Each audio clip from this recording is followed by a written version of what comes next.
actually heard a few Mascot characters do little verbalizations and stuff. There's one that will make a kiss noise inside the head. Some will bark, some will growl or purr, what have you. It helps, anything that can help personalize this character.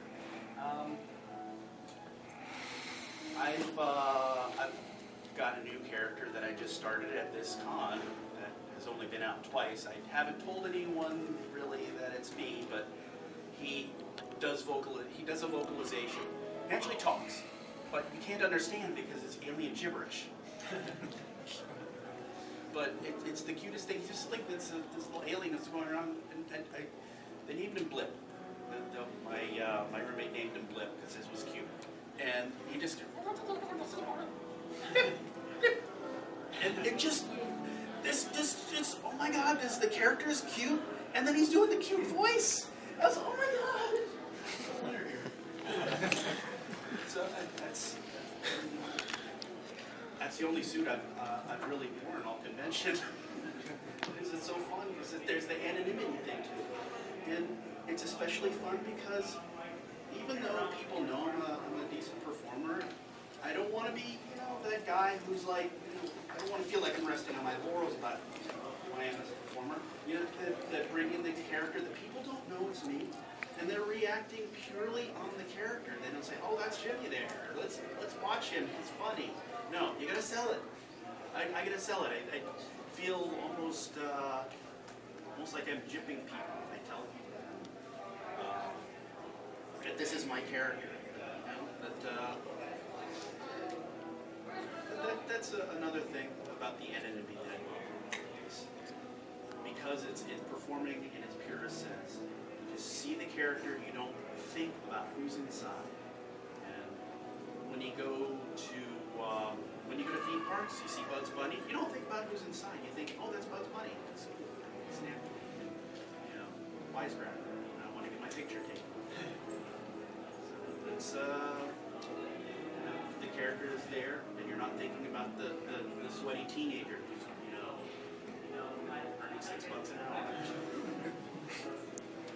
hour. If you can create something that people believe in, that gives you strength as well. Because that's something that the illusion of belief is almost like a little a balloon. It's floating in the air, and everyone sometimes when someone believes in it, they touch it. It floats in the air some more, and just stays aloft. And then if someone comes up to you and they heckle you and they say, "Oh, you're just a guy in a costume," it's like it hits the ground, but you just gotta pick it up and just let it go again. So that's the joy of Headspace. That sort of circle illusion, the illusion created by a circle of rotating belief, is keeping that aloft. The magic exists. This is the concept of the balloon that I was talking about tossing the balloon in the air and keeping it aloft is the magic. And if people are buying into it, they're believing in it, that is keeping the magic going. And when you can get people to accept this character as this character and not as you in a costume, this is the magic. And anything you can do to perpetuate that's keeping the magic going. And if you're talking in suit, if you're talking in suit and you're not a speaking character, you're talking to Bob about where you're going to go to dinner after you shower up, that's kind of breaking things, but that's also fine at furry conventions because you're on vacation, you're doing this, and the rules can be bent a bit there. But if you're out there in the community, you're doing charity work, you're doing theme park work or mascot work, it's a no-no because there's better defined areas of on-stage and backstage, as they say at Disney.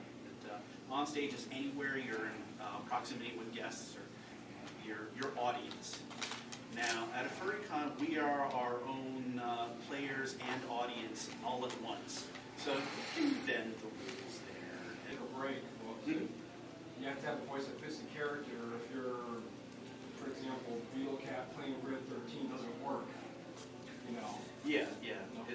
I've seen examples of petite women with really skinny eerie costumes, and it just doesn't fit. Vortex. But, you know, there's nothing saying that it has to be a speaking character. And you know, some people have a Vortex, big scary demon, actually originally had a voice changing box that would come out with a big voice like this. And, you know, but it's whatever works for you with the character, and whatever sells it and gets people to believe in it. And I think that the people at cons and in the community, they want to believe. Handlers are very useful in the community aspects. They serve several purposes.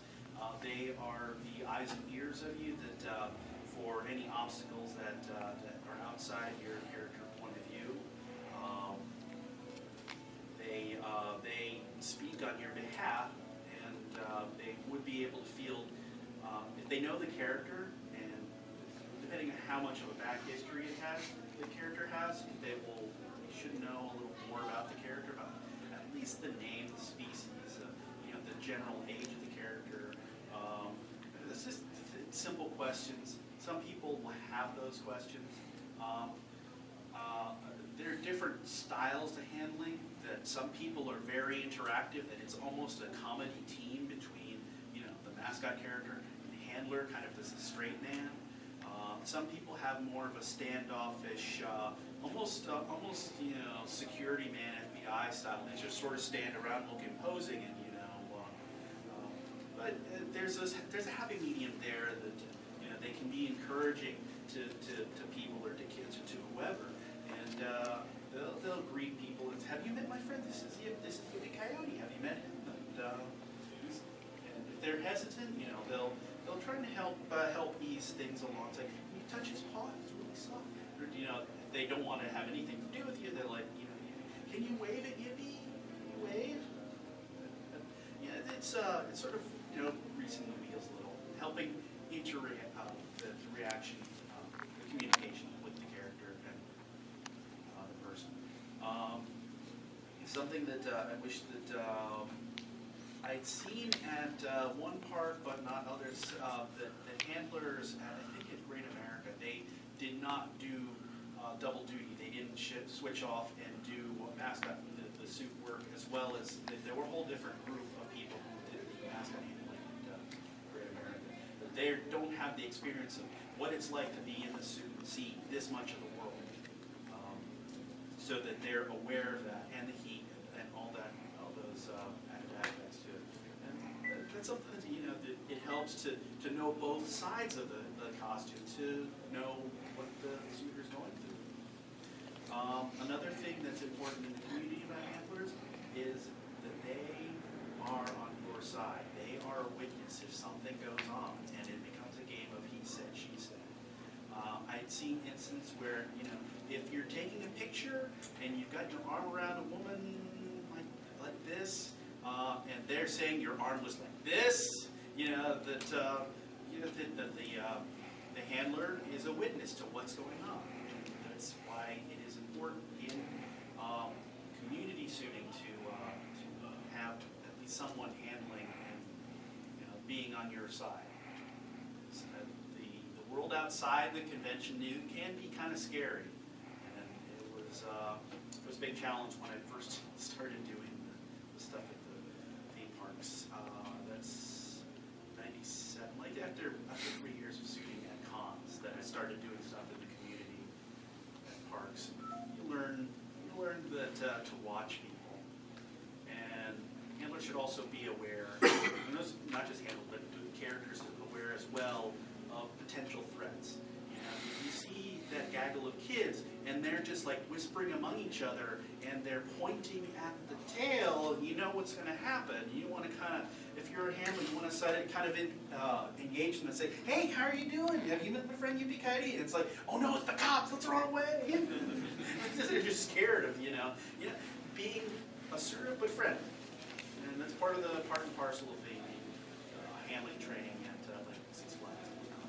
I've got an icon where there's a blue dog character who's, you know, he's on stage and he's walking forward, and waving, and then he falls. He falls straight down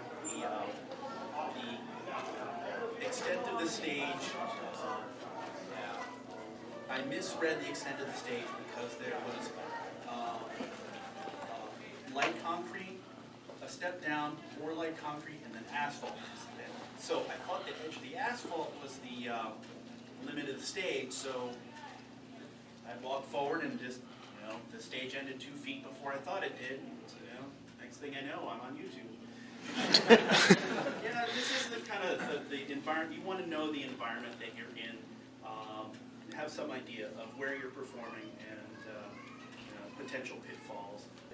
You picked yourself up so gracefully. Yeah. Right back on stage. Oh yeah. As soon as I realized I did not break anything, it's like we were doing a 20-minute show on a tape, on recorded audio, and I don't think anyone realized what happened. And as soon as I realized that, hey, I'm not broken, show must go on, and as it kept going.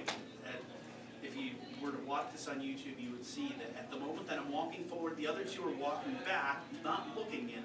They turn around, and suddenly I'm on the ground.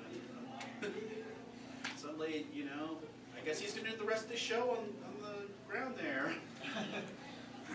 That because you've got a particular character, a particular suit of, and there's an image of that, you can either play to that image or you can set it on its ear. Just be the opposite.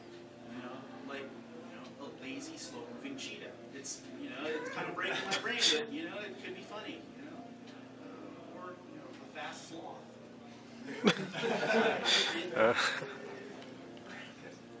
There are rules, and then there are rules you can break, or turn around. As long as you sell it either way. Yeah, just stay consistent. I don't know if you've seen the sloth walking around. I think he debuted at FC last year, and he was in the parade. He was like one of the first people out, and he just does everything really. Everyone walked past him, and I think that when the final person got to the parade, he finally, got done. Everything is slow, and he's told me that he has to plan these out carefully because it takes him so long to get to the dance. It just it's really slow. But that's his character, and it's great because it sells it. It's it's just so believable. It's a sloth. It's moving slow. I get it. I understand this. And with as many costumes that there are, how many fursuits there are these days, you want to find something to. If you really want to stand out, you kind of got to push things really hard, really far. And some people have gimmicks. They have lights. They have sounds. They have wings. They have all sorts of things, crazy colors. And like for example,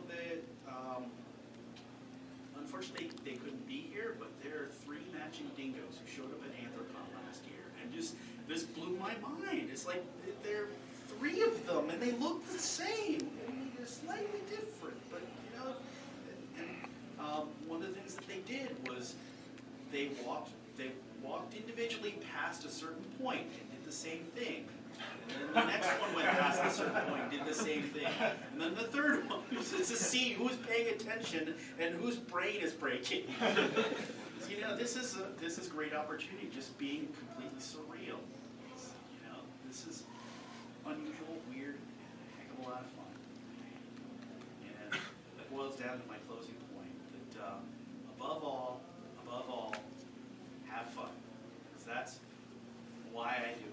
I love it. I love performing. I love costuming. I love creating character and getting people to believe this because it's the most fun thing that I can do. I think, and I think that I'm having fun. People watching me can tell in my body language. I mean, it's not even beyond just thinking it's fun, but I'm having fun doing it, and people have a